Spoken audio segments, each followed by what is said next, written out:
नाभिकीय भयावहोहन का सिद्धांत या स्ट्रैटेजी।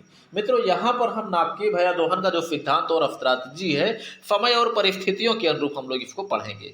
ठीक है, तो चलिए, पहला है उसमें जो है निवारण की स्ट्रैटेजी, या इसे हम कहते हैं प्रिवेंटिव स्ट्रैटेजी। ठीक है, अब देखिए आप इसमें हम लोग क्या पढ़ेंगे। देखिए, हम सब लोग जानते, क्योंकि हम लोग इसमें पढ़ेंगे नाभिकीय भयावहोहन, तो शुरुआत इसका कहाँ से हुआ।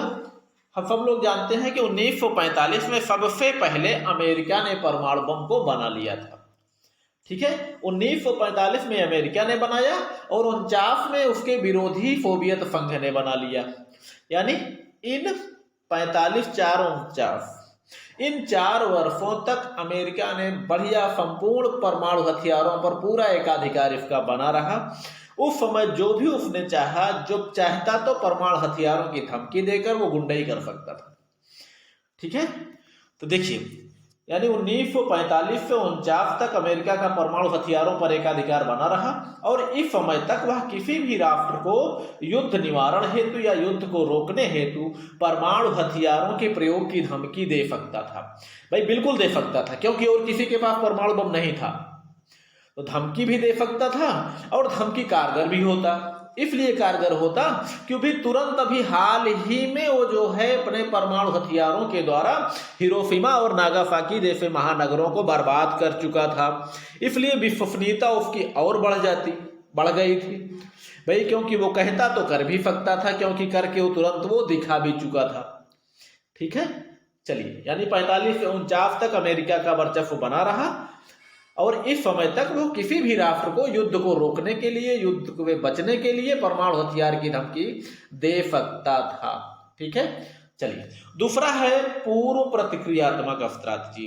पूर्व प्रतिक्रियात्मक स्ट्रैटेजी का मतलब प्री इम्पटिव स्ट्रैटेजी, अंग्रेजी में होता है प्री इम्पटिव स्ट्रैटेजी। चलिए, फिर से वही चीज हम दोहराते हैं। 1945 में अमेरिका ने बनाया, 49 में सोवियत संघ द्वारा भी परमाणु हथियार प्राप्त कर लिया गया।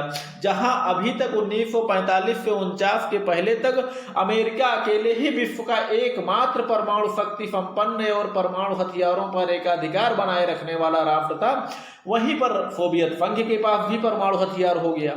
ठीक है, अब क्या हो गया, अब जो परमाणु हथियार जब 2 के पास हो गया तो जो फुल गुंडई अमेरिका की थी, गुंडई हाफ हो गई, यानी गुंडई आधी आधी हो गई, यानी दोनों महाशक्तियों के पास परमाणु हथियार हो गए। ठीक है, अब अमेरिका की निवारण की स्ट्रैटेजी तो फेल हो गई।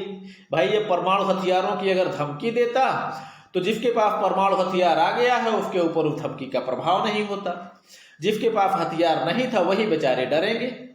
तो यहाँ पर निवारण वाली स्ट्रैटेजी तो फेल हो गई कि अब अमेरिका जो है अन्य राष्ट्रों को धमकी तो दे सकता था, लेकिन सबको धमकी दे सकता था ऐसा संभव नहीं है, क्योंकि सोवियत संघ के पास भी परमाणु हथियार हो चुका था और सोवियत संघ भी अमेरिका के परमाणु हथियारों की धमकी में आने वाला नहीं था। ठीक, अब अमेरिका ने स्ट्रैटेजी बनाई, क्या स्ट्रैटेजी बनाई कि वास्तविक संग्राम शुरू होने के पहले ही अगर सोवियत संघ की ओर से युद्ध का कोई भी संकेत मिलता है तो अमेरिका उसके विरुद्ध परमाणु हमला ही करेगा, यानी छिटपुट लड़ाई नहीं करेगा, सीधे परमाणु हमला करेगा। ठीक है, तो मित्रों यही है प्री इम्पटिव स्ट्रैटेजी, अर्थात 1949 में जब सोवियत संघ ने भी बना लिया तो गुंडई हाफ हो गई अमेरिका की, तो अमेरिका ने नीति बनाई कि अगर सोवियत संघ की ओर से थोड़ा संकेत भी अगर लड़ाई का मिलता है तो हम डायरेक्ट परमाणु हमला कर देंगे।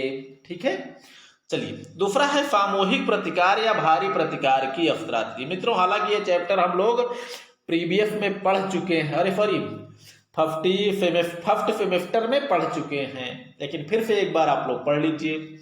सामूहिक प्रतिकार या इसी को भारी प्रतिकार कहते हैं, या इसी को अंग्रेजी में बोलते हैं मैसिव रिटेलिएशन। ठीक है, अब देखिए इसके प्रतिपादक जो थे वो थे अमेरिकी विदेश सचिव जॉन फॉस्टर डलेस।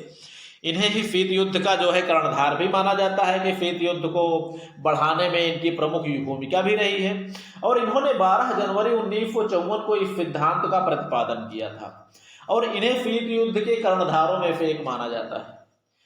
ठीक है, यानी शीत युद्ध को बढ़ाने में, भड़काने में इनकी प्रमुख भूमिका रही है। ठीक है। चलिए अब यहां पर देखा जाए तो ये मैसिव रिटेलिएशन या भारी प्रतिकार की स्ट्रैटेजी लागू करने की वजह क्या थी? वजह यही थी कि 1954 और 54 से 56 का दशक आते आते सोवियत संघ नाभिकीय हथियारों में अमेरिका से आगे हो गया। भाई इतना ज्यादा सोवियत संघ ने हथियार बनाना शुरू किया क्योंकि बाद में बनाया था उसने। उसके दिमाग में ये था कि ये 45 में बनाए हैं और बना बना के खूब रखे होंगे, तो जब खूब रखे होंगे तो हम नहीं बनाएंगे तो हम पीछे हो जाएंगे क्योंकि बाद में बनाए हैं, 4 वर्ष बाद बनाए हैं। इससे अच्छा है कि हम भी इकट्ठा इतना ज्यादा बनाना शुरू कर दें कि अमेरिका की बराबरी कर ले। बराबरी की बात छोड़िए, 49 में बनाना शुरू किया और इधर लगभग 56 में, यानी 7 सालों में ही सोवियत संघ अमेरिका से आगे हो गया।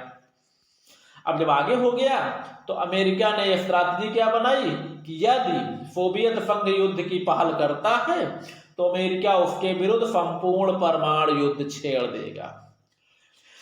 ठीक है। अब उसने देख लिया कि सोवियत संघ हमसे आगे हो गया परमाणु हथियारों में, तो अमेरिका ने कहा कि अगर सोवियत संघ हमसे अगर युद्ध करता है तो हम सीधे परमाणु युद्ध करेंगे और सीधे एक नहीं, जितने भी हमारे पास हथियार हैं सब इकट्ठे ही हम सोवियत संघ पर फेंकना शुरू करेंगे।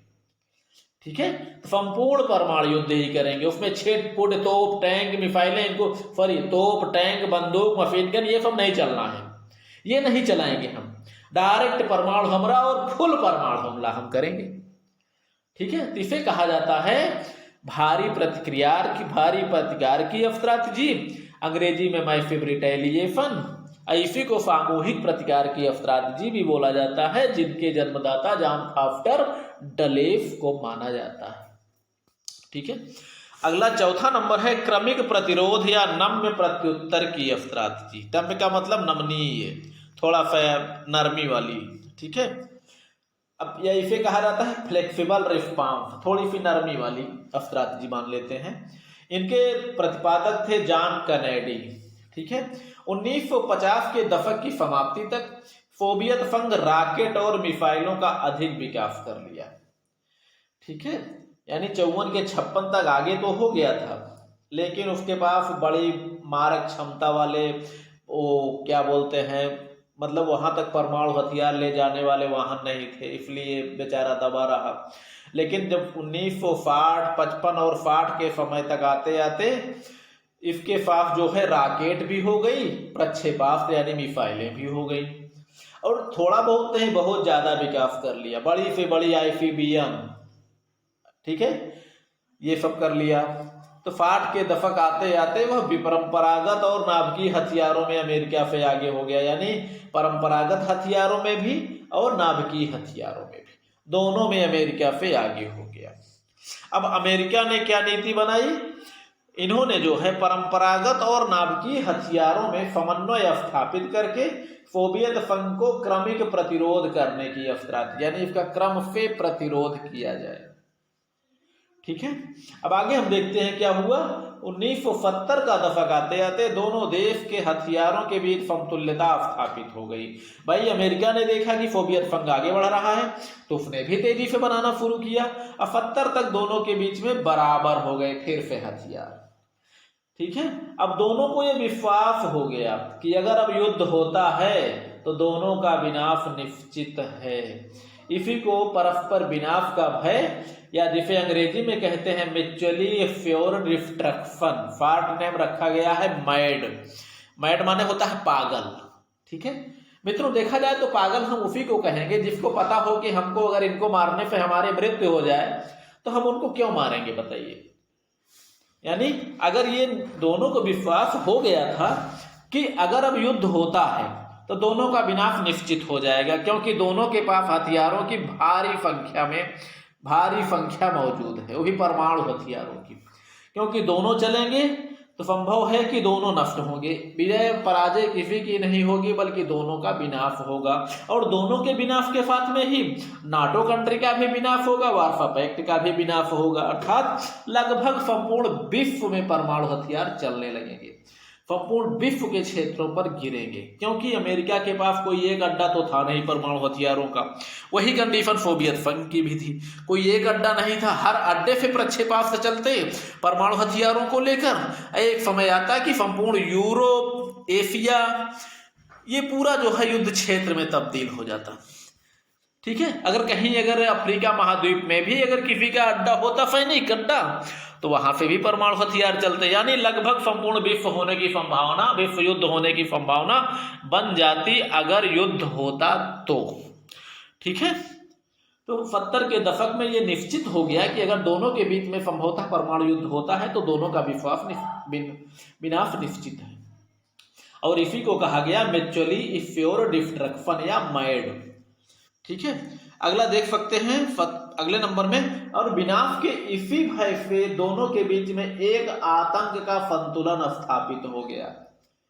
ठीक है, जहां शक्ति संतुलन की बात थी, तो शक्ति संतुलन में तो शक्ति की बात होती है कि भाई दो राष्ट्रों के बीच में शक्ति बराबर है तो उनमें युद्ध नहीं होगा, लेकिन यहां पर आतंक का संतुलन व्याप्त हो गया। आतंक का मतलब एक दूसरे से डर का संतुलन। ठीक है, दोनों को एक दूसरे से डर लगने लगा कि अगर युद्ध हुआ तो दोनों मरेंगे, हम भी मरेंगे, वो भी मरेंगे, इससे अच्छा है युद्ध हो ही ना। ठीक है, और इससे परमाणु प्रतिरोधकता पर प्रश्न चिन्ह लग गया। जब आतंक का संतुलन स्थापित हो गया तो भाई अब तो परमाणु प्रतिरोधकता जो है प्रश्न चिन्ह लग गया, क्योंकि आतंक के संतुलन पर ही ओपेनहाइम ने क्या कहा था कि दोनों महाशक्तियों की स्थिति एक बोतल में बंद दो जहरीले बिच्छुओं के समान हो गई जो एक दूसरे को काट नहीं सकते थे। ठीक है, इसलिए नहीं काट सकते थे कि दोनों का विनाश निश्चित होगा, एक काटेगा तो दूसरा भी काटेगा। इसी तरह अगर एक परमाणु हथियार चलाएगा तो दूसरा भी चलाएगा, और दोनों की तरफ से चलना शुरू हुए तो दोनों का विनाश निश्चित हो जाएगा। अगला है प्रतिबल एवं प्रतिनगर स्ट्रैटेजी। अब यहां देखिए, परमाणु प्रतिरोधकता को गतिशील बनाए रखने के लिए जनरल आंद्रे ब्यूफ्रे, इन्होंने प्रतिबल एवं प्रतिनगर स्ट्रैटेजी का विकास किया। इसमें ऐसी परमाणु क्षमता का विकास करना था जिसके बल पर प्रथम प्रहार से ही शत्रु के संपूर्ण परमाणु हथियारों को नष्ट किया जा सके, प्रतिबल स्ट्रैटेजी कहलाती है। अर्थात इतनी ज्यादा क्षमता में परमाणु हथियार बना लिया जाए कि जैसे ही हम आक्रमण करें दुश्मन का संपूर्ण परमाणु हथियार उतने आक्रमण से नष्ट हो जाए, इसे कहते हैं प्रतिबल स्ट्रैटेजी।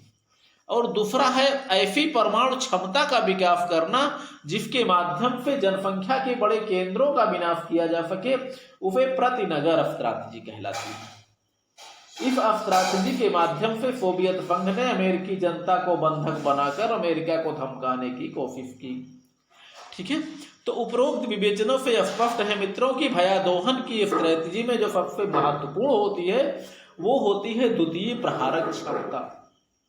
द्वितीय प्रहारक क्षमता या उसी को कहते हैं पलटवार करने की क्षमता। मित्रों अब इतना समझ लीजिए, पलटवार क्या है। हमने अगर किसी पे आक्रमण किया, अगर एक ही आक्रमण में अगर वो नष्ट हो गया तब तो ठीक है, उसकी द्वितीय प्रहारक क्षमता समाप्त हो गई या पलटवार करने की क्षमता समाप्त हो गई।